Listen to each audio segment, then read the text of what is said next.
Good morning, everybody. How y'all doing? Nodding's good.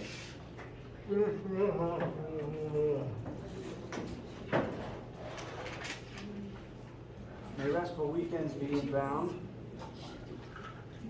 Let's see.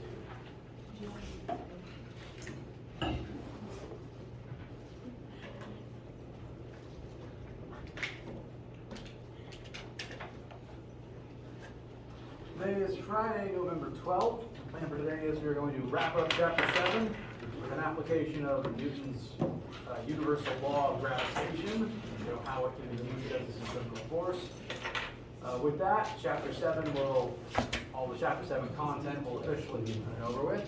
Chapter 7 homework and quiz are currently slated to be due Monday the 15th, specifically the end of Monday, so you can come with any questions you have to class. So do be working on that over the weekend. Then next week we will cover Chapter 8, which will be the last of the main stuff for the year. And Chapter 8 is a direct continuation of what we're doing right now. It's just more rotation. So, any questions before we get started today?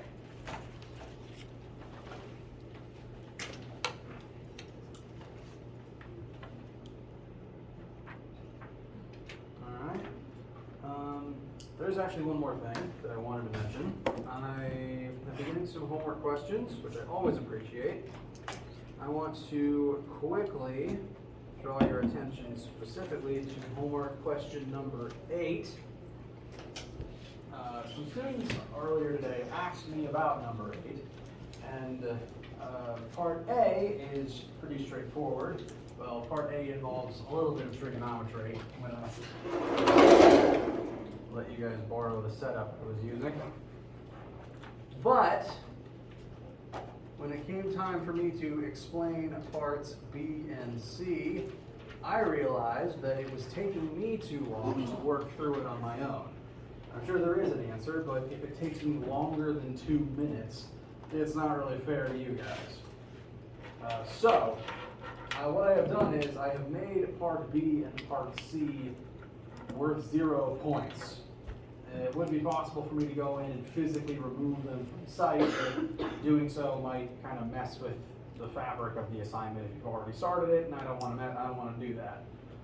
So what I've done is I've made B and C worth 0 points, which means that if you don't do them, there's no penalty. They functionally don't exist. There's no reason to do them anymore.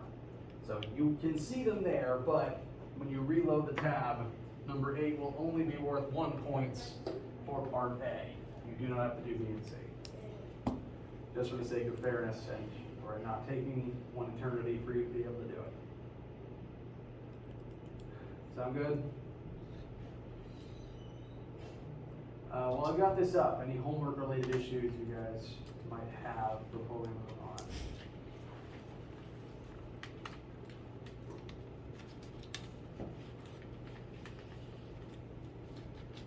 Alright.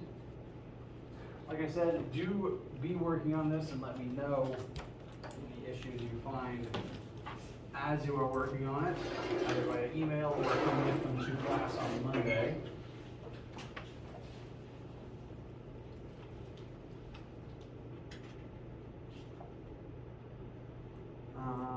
To get you guys some good practice for the assignment as a whole,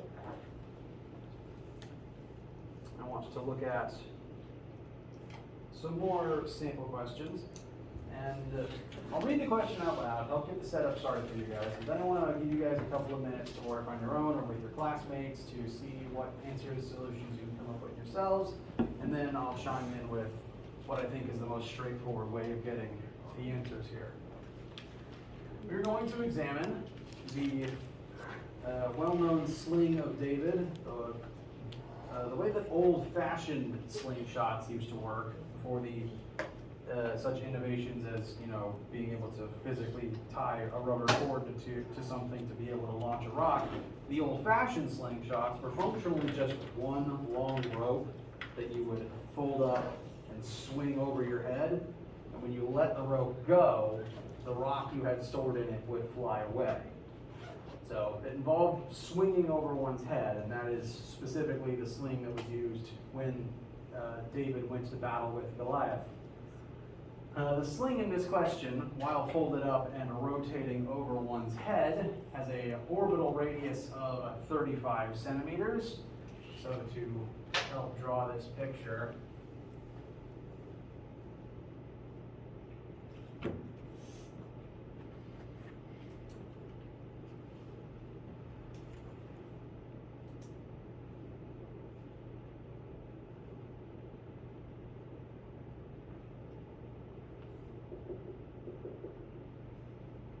here we have the sling, the orbital radius. It is orbiting above and around David's hand as he is swinging it, getting ready to launch it.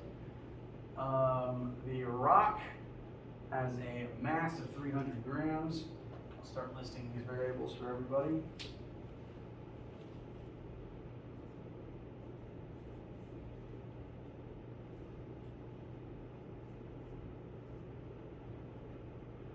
And it took David 1.5 seconds to accelerate the rock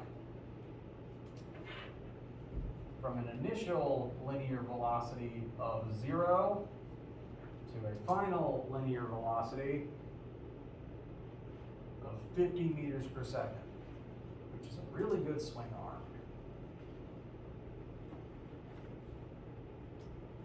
From there, you have been asked to find the linear acceleration of the rock during that 1.5 seconds, the angular acceleration of the rock, the centripetal acceleration of the rock, and the necessary tension in the rope to make this feat possible. I'll give you guys a couple seconds to work amongst yourselves. Bless you.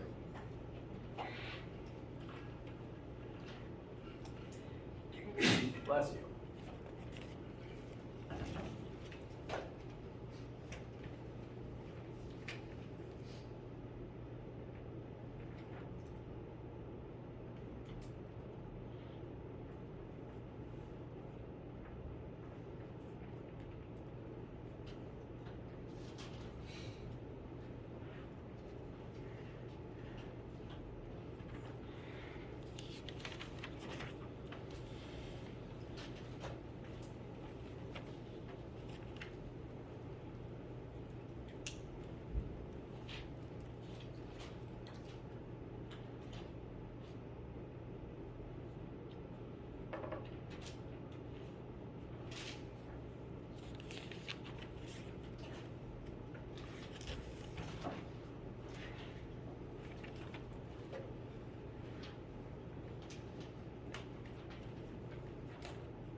How are you feeling so far?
what kind of linear tangential accelerations are we looking at?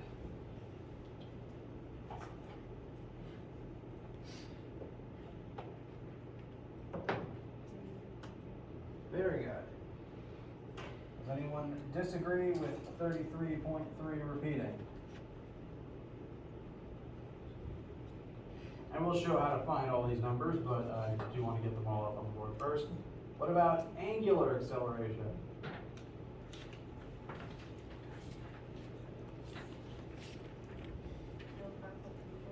Very good.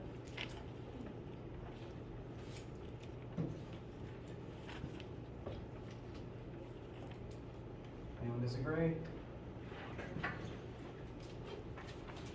How about centripetal acceleration?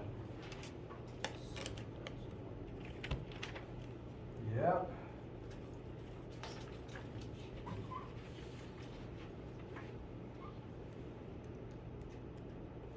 So, all very different numbers, further proof that all three of these types of accelerations are themselves different concepts. The linear acceleration represented simply the change in speed over this amount of time. Every second that passed, the rock became 33.3 meters per second faster. The angular acceleration is the change in rotational speed while it was still in the sling.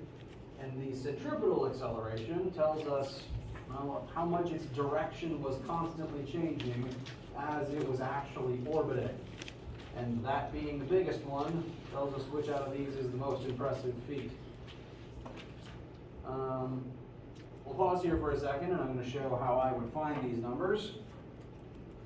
First, linear acceleration is defined as the change in velocity. We know how much the velocity changes and the time in which it would change. So for the first part, I simply recommend using Fantastic Four formula number 2, delta V over delta T, which should be 50 minus 0 over 1.5 and should give us 33.3. Any questions or issues there? All right. The second part, where we're finding angular acceleration. Well, at this point, we've already found linear acceleration, and you can convert any linear quantity to its angular counterpart with one of a few different formulas. Linear acceleration equals radius times angular acceleration. So we should just be able to divide 33.3 by our orbital radius to get alpha. That orbital radius, 33 centimeters, does need to be meters first though. So it should be 33.3 divided by 0.35, and that is what will result in 95.24. Centripetal acceleration is different from the other two. We do have a couple of different formulas that we could use. I'm going to recommend AC equals V squared over R because we know the final velocity. We don't need to convert it into angular first if we use this version. So that angular acceleration should be equal to 50 divided by the orbital radius, which again should be converted to meters first. And that results in, frankly, the single largest number in the question, which, while it might seem unrealistic, is correct for this calculation. Lastly, what is the tension required to make the rock spin at this final speed? Tension is going to act as the centripetal force in this situation. Centripetal force can be equal to mass times centripetal acceleration, which we have already found. So our rock's mass of 300 grams, which would be 0.3 kilograms, times 7,142 and some change, should give us the required tension. What kind of force are we looking at?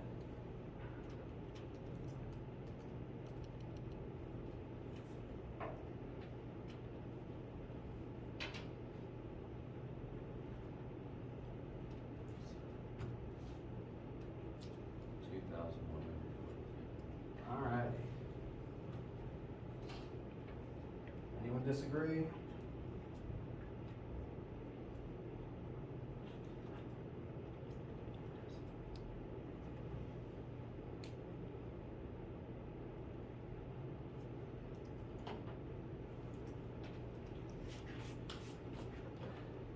Now, the numbers in this example probably can't ever be entirely historically accurate, just given that we don't have the actual existing tools to measure.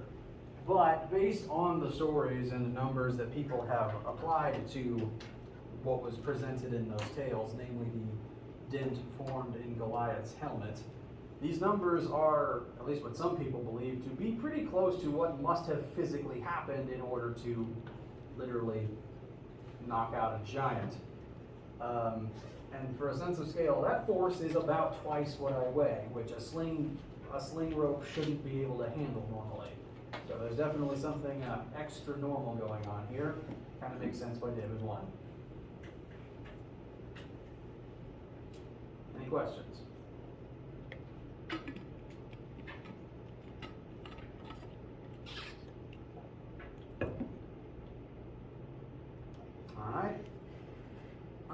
So, that was some quick practice. Hope it was beneficial. I now want to turn our attention back to where we left off last time, the universal law of gravitation. We introduced this formula, we talked a little bit about it. This is the formula that is the best, most accurate way for us to calculate the force of gravity between any two objects in the entire universe, because all objects with mass exert forces of gravity on all other objects with mass. This is true no matter how far apart they are, and it's even true to the subatomic level. There are, as we speak, forces of gravity between all of the protons, neutrons, and electrons inside of your body. This is not, however, the force that holds your atoms together, because the electromagnetic force causing protons to repel from one another is stronger than the gravitational force holding them together. There's another force entirely responsible for holding atoms in place.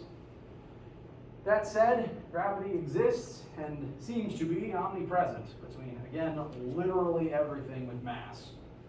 As such, we can use this formula to calculate the gravity between any two things. That gravity will depend on the mass of those two objects and how far apart they are. Big G is always this constant. That refers to the universal gravitational constant. You'll always have access to that number. It'll be on formula sheets or written in questions. And this is included among the important list of things that Newton did research on, because all of Newton's work, in addition to this, is what allowed us to track the motion of most of the planets in our solar system. Newton's understanding of forces and momentum and inertia is what allowed us to know that all of the planets in our solar system are moving constantly. We know from centripetal force that there must be some force pulling them towards the sun, forcing them into this orbital pattern, and this is finally the formula that we can use to estimate what that force is. Because as long as you know the mass of two planets and how far apart they are, you can figure out the gravity between them. And for a sense of scale, let's use this formula for a few different cases, one of which very minor, one of which pretty major, comparatively speaking. Let us first calculate the force of gravity between these two markers sitting stationary on my desk. We'll assume that the markers each have a mass of approximately 10 grams and that they are about 10 centimeters apart. Why did I take every marker away from this side of the table?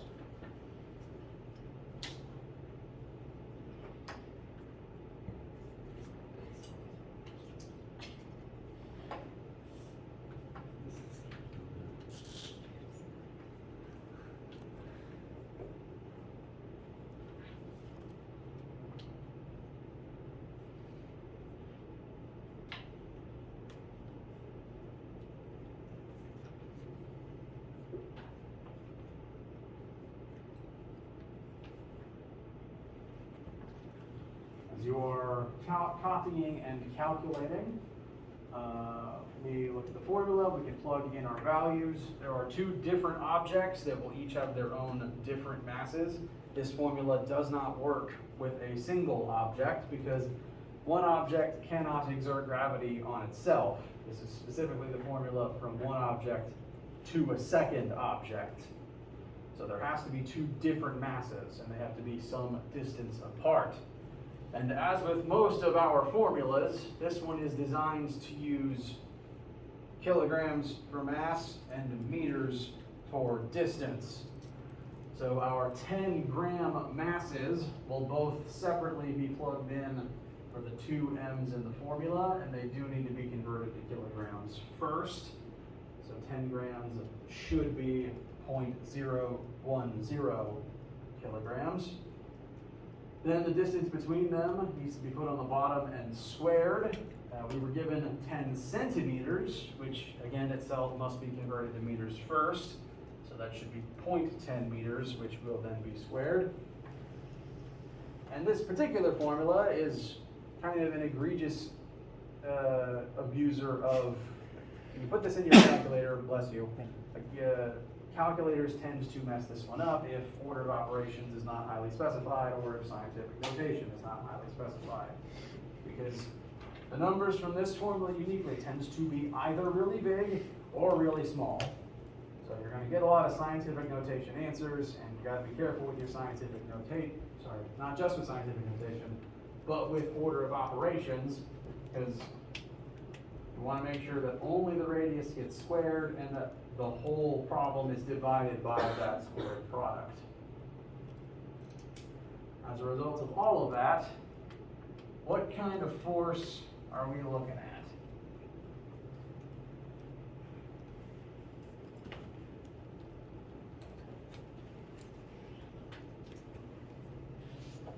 .67 times 10 to the negative 13. All right.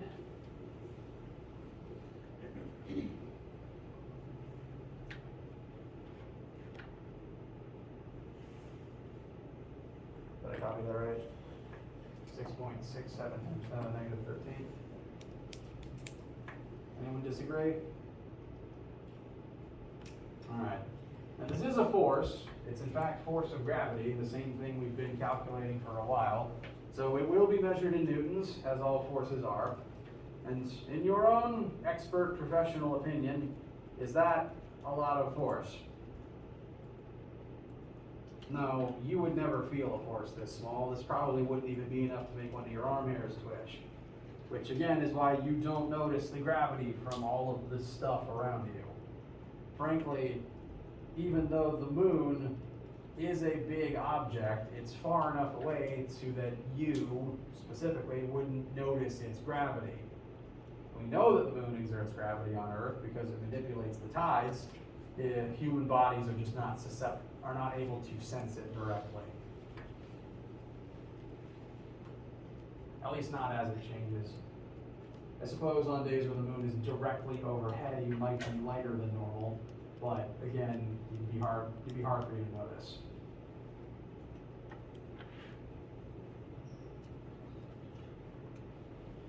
So, one very small force between two very small objects.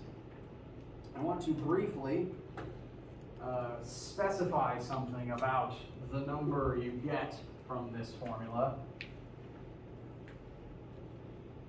Every time you use this formula, there have to be two objects involved. And this force acts on both of them.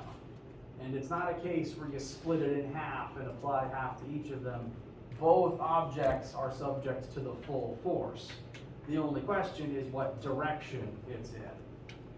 And both objects, as with all gravity, are pulled inward by this force. You are pulled towards Earth, Earth is pulled towards you. So at the same simultaneous time,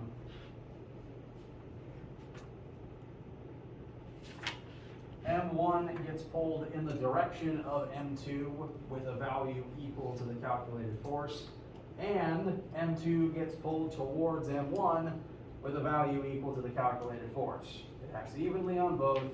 The only thing that changes is the direction. And even then, it's always inward. The one positive answer that you get from this formula, you should always get a positive answer because you're going to plug in positive masses and the radius is going to get squared. So even if that was somehow negative, it wouldn't matter. You will always get a positive answer, but even then, each object will technically be a different direction. It's worth keeping in consideration. Questions so far?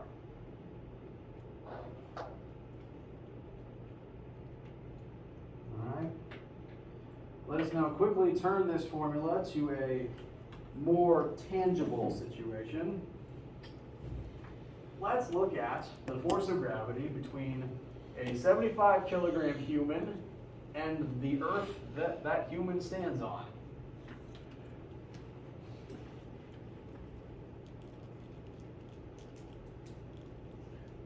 Now, we don't actually know for absolute certain the mass of the earth. We've had to estimate this number using a lot of reverse calculations, but this number is currently used as our best guess, as procured and advertised by NASA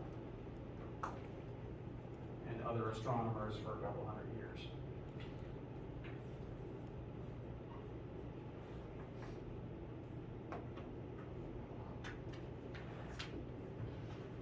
And thankfully, Earth's mass, listed as 5.98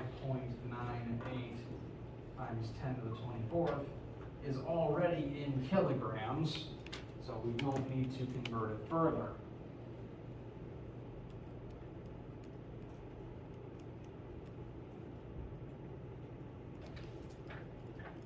Now there's one question about how this is going to work that I want to go ahead and address.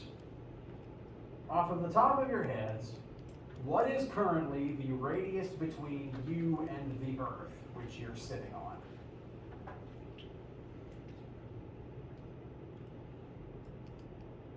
It's not a trick. How far apart are you and the Earth right now?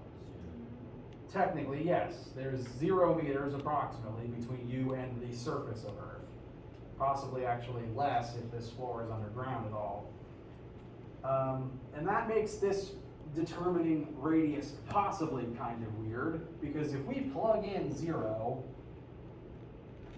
we're either going to get an answer of 0 or an error message. Now that's obviously not true, because we know for a fact there is gravity between us and the Earth, and the reason for this weirdness is because the radius in this formula is not the distance between the object's surfaces. It is the distance between the object's centers of mass, because that's where the gravity effect comes from. So right now, you are not being pulled towards Earth's surface, you are being pulled towards Earth's core, which is why gravity still works underground. So, the radius we would plug in for us standing on Earth's surface is actually Earth's radius, the distance between us and the very center of its core. As a result, we are going to use Earth's approximated radius, which, again, we never measured this directly. We had to figure this out through a lot of reverse calculations. And even then, that's not true for every single part of Earth's surface, but it's our best generalized assumption to use. 6,378.1 kilometers, but our formula is designed for meters, so we do need to convert that. That should give us 6,378,100 meters. We multiply by 1,000 to convert it. And then that number gets squared. It is important to do this conversion before you square it, because if you try to convert afterwards, then your answer will still be the wrong size because you squared the kilometers, you squared the kilo part.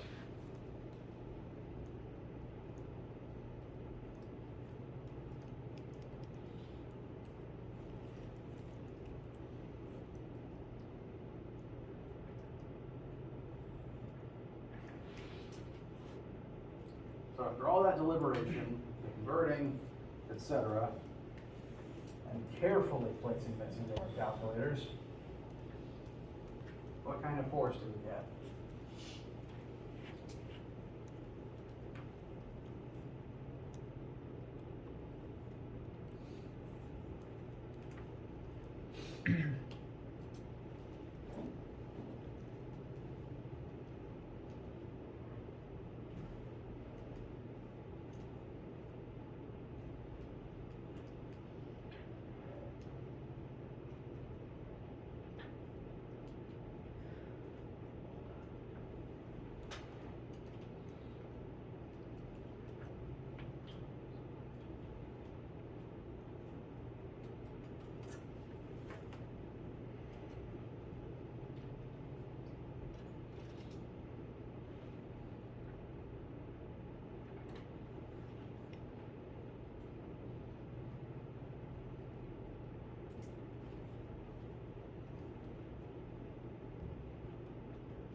Is there 735? Very good.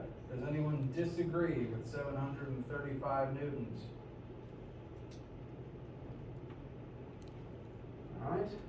Now this is a force on the scale of forces we've measured before, so everything seems to be working out just fine. All these values seem to actually create numbers that we would expect in terms of how much does something weigh on Earth's surface. Real quick though, before we move on, what do we get for the weight of this person if we go about this the old-fashioned way? Just mass times 9.8.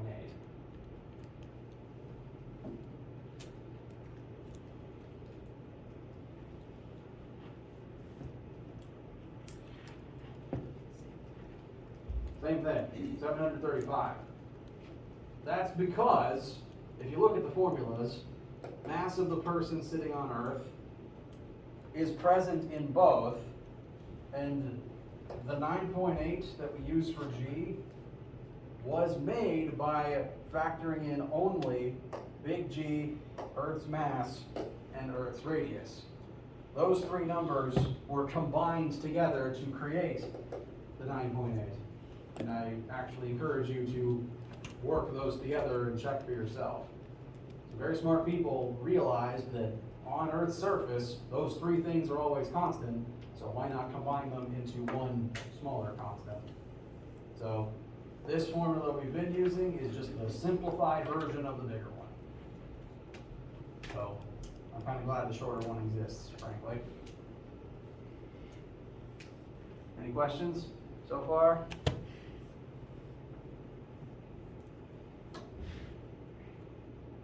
All right. Let's pause briefly before we calculate one more example together. Just a quick pause as I choke on my water, apparently. Pardon me.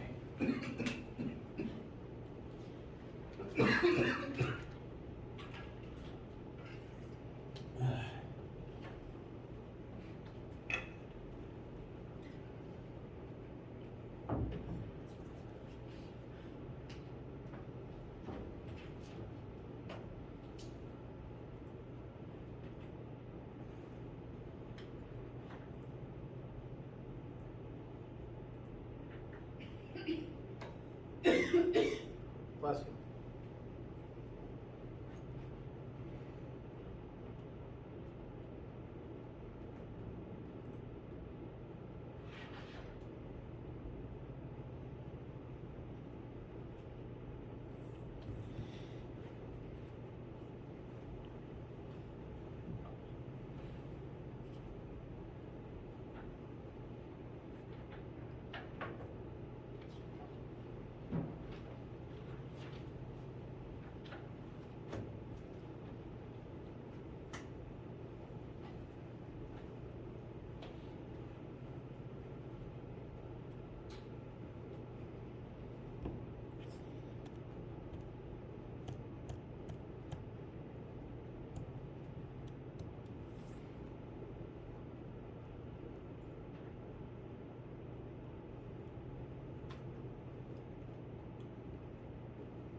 questions, needs, concerns, etc. before we continue?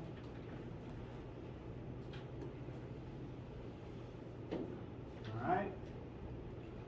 So, I have mentioned that one of the many important reasons why universal law of gravitation is useful is because in space, gravity is what acts as the centripetal force for all orbit. You know, Earth around Moon, satellites around Earth. Whoa, except that first one's backwards. Moon around Earth, satellites around Earth, Earth around Sun, other planets around Sun, all orbit in space. It is a case where force of gravity acts as the centripetal force.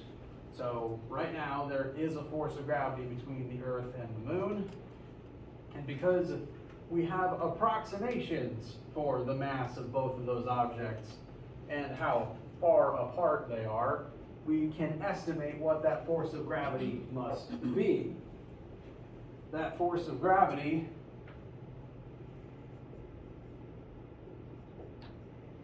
acts as a centripetal force,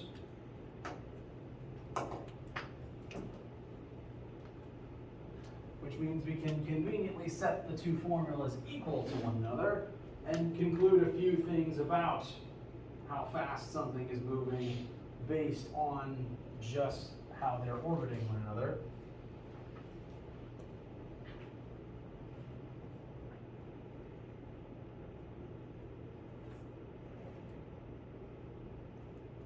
So for this specific question, looking at the mass of Earth and Moon and how far apart they are, we are going to approximate what the Moon's orbital velocity around the Earth is.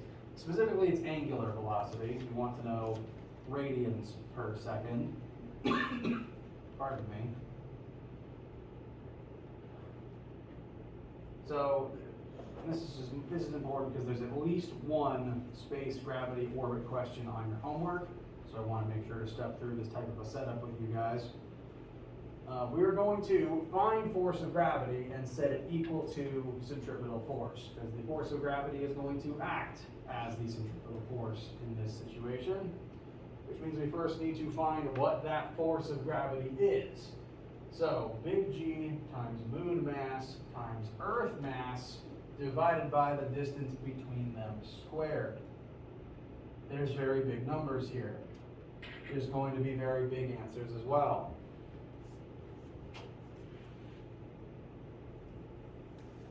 Oh, I even wrote one of these numbers wrong. I apologize. The moon's mass is 7.36 times 10 to the 22nd kilograms, not 24th. If it was 24th, the moon would be bigger than the Earth, which is kind of scary.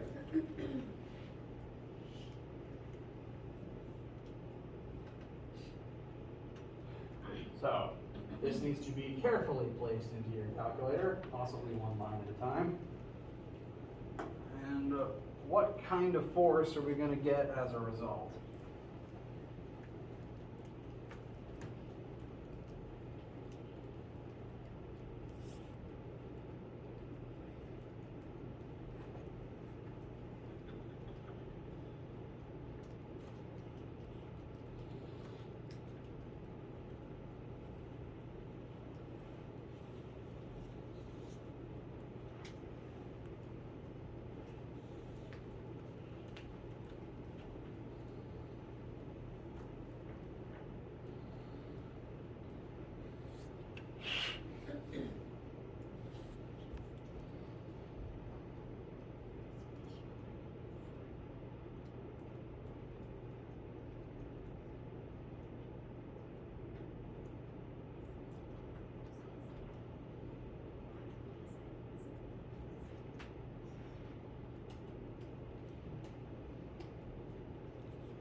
The final answers for that force of gravity.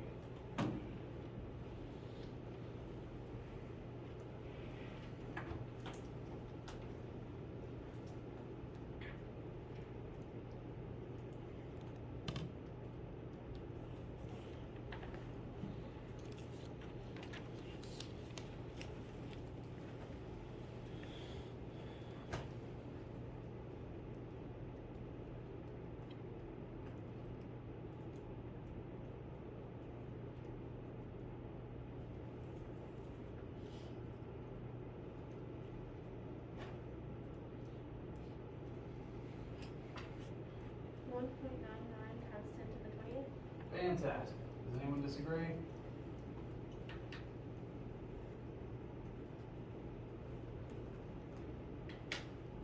Alright. Let this serve as a reminder that gravity exists in space. The moon is actually very far away from planet Earth. This drawing won't be exactly to scale, but it'll give you some sense of scale. If the Earth is here and the moon is here, most of Earth's satellites, including the International Space Station, live right about there. The moon's pretty far away, which is why getting there was such a big deal, among other reasons. The moon's pretty far away, and even that far out, there's a lot of gravity. Gravity exists in space. Never forget that. There's a separate reason why you appear weightless on the International Space Station. I can talk more about that later if you're interested. But gravity exists out there, and because of that gravity, the moon can orbit the Earth, which is good because we need the moon. Now that we have this number, we can set it as the centripetal force for this specific example. So, centripetal force, gravity is the centripetal force for this orbit. So we have a number for that. That'll be equal to, I'm going to use this version of the centripetal acceleration formula because what we want right now is rotational velocity, and that'll get us straight there. Mass times radius times rotational velocity. I'm pointing out that the moon is the object that is currently doing the orbiting. So you want to use the moon's mass for this. The moon is the thing actually undergoing the centripetal acceleration. So the moon's mass is the one that will go here, not the Earth's. So the moon mass, 7.36 times 10 to the 22nd times orbital radius of 384 billion. Again, that's a lot of meters. Times omega squared. Our omega might actually be a pretty small number.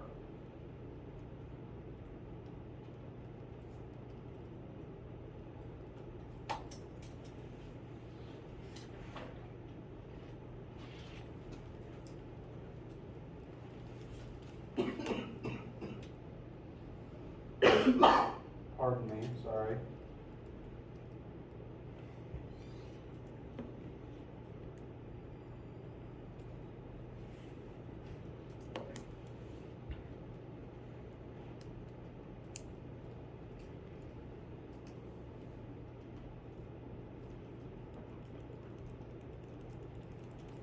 So what's our omega?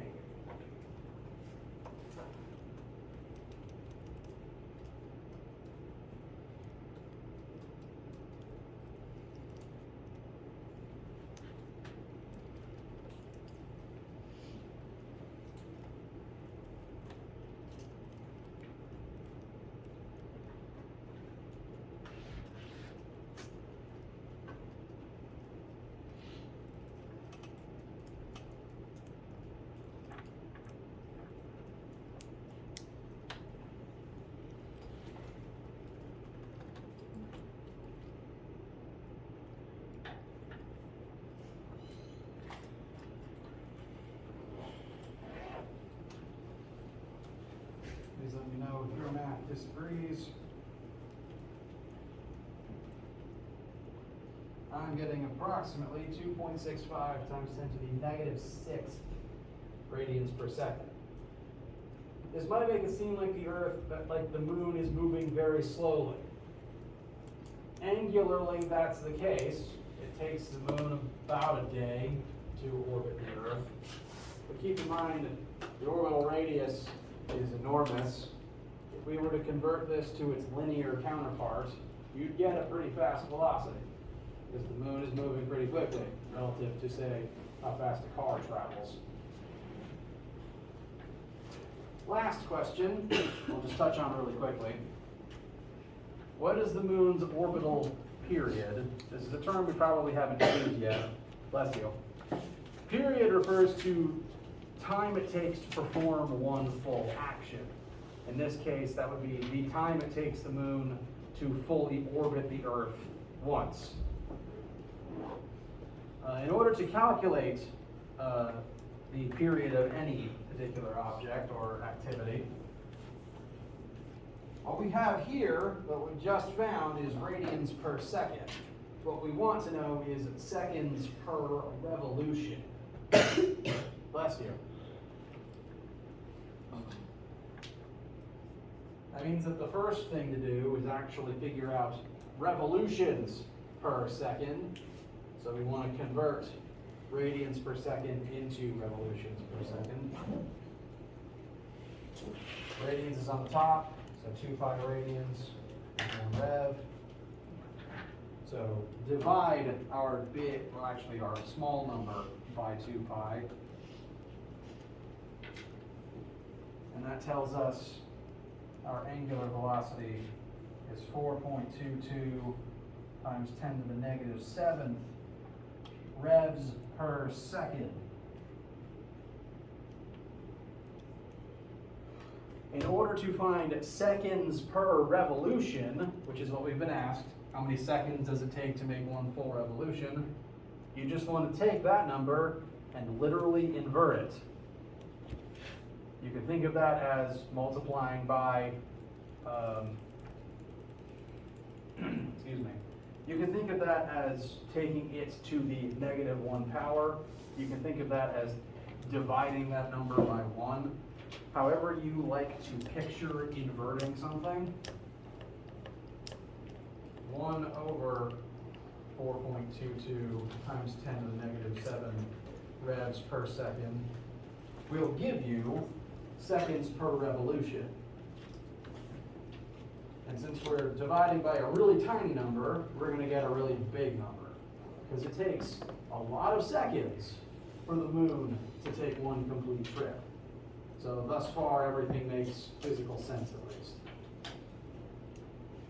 I have approximately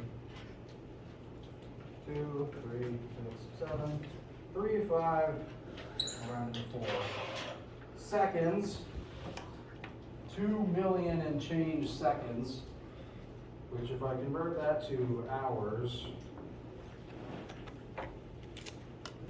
is a lot.